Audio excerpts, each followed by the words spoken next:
Hey guys, what's going on? Welcome back to the channel. I much appreciated you guys taking a few minutes out of your day to watch the video.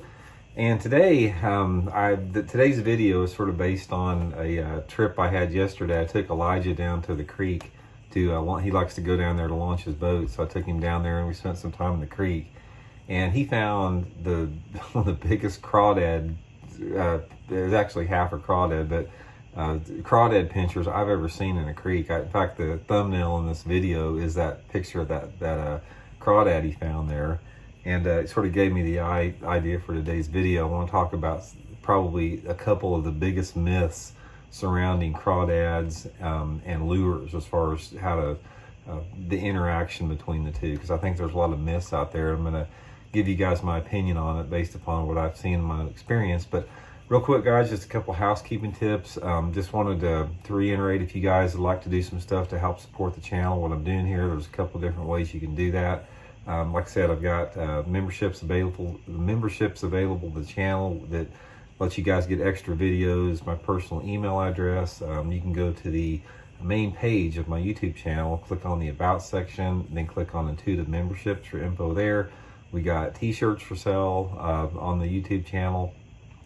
So if you guys would like to help out, that's a good way to do it. Also, using the Baitworks link, if you guys want to order some tackle through Baitworks, they got absolutely everything you could need. We get the small percentage of the sales on that. So it's a good way to help support the channel and keep these videos coming out. Okay, let's have this crawdad conversation, what I'm talking about here. I have been a crawdad fan for years. I mean, that's how I got started out in nature, is going down to Turkey Creek at the bottom of my mom and dad's house down there, catching crawdads when I was little. And I've studied them my entire life. I've studied them, how they, live, how they breed, where they at in different parts of the country, how they move, all that type of stuff. I've read tons of studies on crawfish. I've researched them. Crawdads have been a big part of my bass fishing entire life. And we call them crawdads here in Missouri. We don't call them crawfish. So anyway, I'm going to give you guys some of my own experiences, my own theory on crawdads versus lures. Now, a lot of people have this philosophy here called match the hatch. Guys, I want to tell you guys right now, I'm going to bust a big myth in bass fishing. I have seen, I'm not going to say 100%, there's nothing ever 100%. I have seen very few situations where match the hatch is a factor in bass fishing. Yeah, it might be a factor like in trout fishing, more so, but in bass fishing, not so much so. And I think a lot of it has to do with basically the makeup of a bass, what causes a bass to strike. And specifically, I want to talk about crawdads today with that, because a lot of people, they think the closer that you can get your lure to look like a crawdad or the coloration of a crawdad, the better chances you have to catch fish. I have not seen that to be the case. There are so many realistic crawdad imitators out there, these soft plastic crawfish imitators, all that type of stuff. I have yet to see one that basically works like a real crawdad. I mean, it just doesn't seem like it exists like that. Hold on, I gotta let Sage in real quick. Hey, turn. So, well, she did want him, maybe not now. But I have yet to see these realistic crawdads work that good. The same with like the Guido bug. I mean, like the Guido bug was one of the original identical looking crawdad lures. And as much as I love Guido and Dion Hibden, I have never done that great on a Guido bug as a jig trailer or a Texas rig as I did on some stuff that didn't quite look like a jig, like a jig trailer, like a crawdad as much. And what I found for my own case is I've always tried like to roll over crawdads and look at the coloration of them, that type of stuff, and then tie up my lures and tie up my jigs to match the crawfish coloration. And it very seldom ever works. I mean, if anything, what it does, it gives me some confidence that I'm using the same type of crawfish in there. But very seldom, if I pull up a crawdad that's got some orange or some black or green or blue or whatever it is, and I try to, tie those particular jigs up, it just does not work. I mean, I have not seen it working. I'll give you guys a prime example. There's two prime examples I'll give you. The first one is at Lake Mead, US Open, 3 or 4 years ago. There was a lot of water flooded in the bushes in that particular time, and there was a lot of fish in these bushes. And a lot of the bass that I was catching, they'd have these big crawdads in their mouth, and these pinchers were just bright red. And I started walking along the bank and turning over some rocks, and these crawdads, they were really, really dark green with these just the reddest pinchers I've ever seen in my life. And the bass were eating them because almost every bass I caught had these crawdad pinchers in its mouth. I was catching them on a drop shot and a shaky head. So I tied up some jigs with bright red pinchers on them to flip, and that I couldn't get a bite on it. They would not touch it, even though it looked exactly like the crawdads.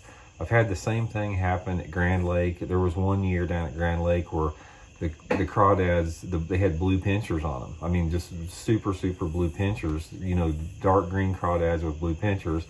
Again, I tied up all my jigs, dark green jigs with blue pinchers, could not get a bite on them with that. Did not make a difference. So here's my theory, and here's the myth I want to bust when it comes to crawdads and specifically jigs or even crawfish colored crankbaits, is the bass are not concerned about you matching the color of the crawfish that are going on at the lake at that particular time. What is important and what overweighs anything about the color of a crawdad is the water visibility. The water visibility, guys, is your key to understanding what colorations to use on your crawfish patterns, whether it be on a jig or crawfish crankbait. Absolutely.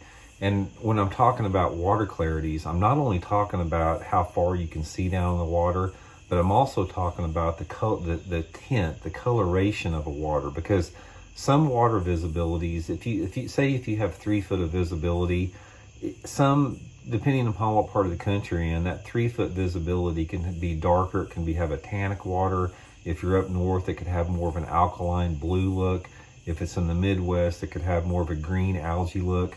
So there's different colorations of the water clarity besides just how far you can actually see down. And from what I have seen in my own experience, as far as when I try to duplicate my crawfish colors, I want to come up with a coloration that, and I use this analogy a lot in my fishing, I want it to stand out just a little bit, but I want it to blend in a little bit. There's a fine line. And when I do all my on the water lessons with guys, I try to teach guys this. I try to teach them what it looks like when I talk about the fine line between blending in and standing out. And that's what I'm looking for when I try to create my crawfish colors, whether it be a green or a brown with some accent colors like orange or blue or black like that. For example, around here in Missouri, most of the crawdads throughout the year, a lot of the times they are a green with black pinchers. They have black on the end of their pinchers. I can't get a dang bite on a green jig with the black pincher. So the point of what this video is here, guys, is when we're specifically talking about crawdads, don't get caught up on somebody saying, oh yeah, I need to use a orange trailer on my jig because the crawdads have orange all over them. It just doesn't work. It does not work. Water clarity and water tint has more of a factor in that. And determining the colorations that you need to use is basically a matter of experience, experimentation, and it has nothing to do with the crawfish coloration in the lake. I've just never seen it to be true in my own fishing. Some of you guys may disagree with me, you may have seen it, but I can promise you I probably fished jigs as many or more than anybody that's watching this video over the past 40 years. I have not seen it in my own fishing. So that's today's tip. That's the big myth buster. Don't try to match the hatch with crawdads. Try to match the water clarity and tint. You'll do much better. So anyway, guys, thanks again for tuning in. Much appreciated. Please hit that subscribe button if you haven't. I got still half the dudes watching these videos aren't subscribing. So if you'd like to help out the channel, like to help out my family, just hit that subscribe button. Much appreciated. We'll see you later.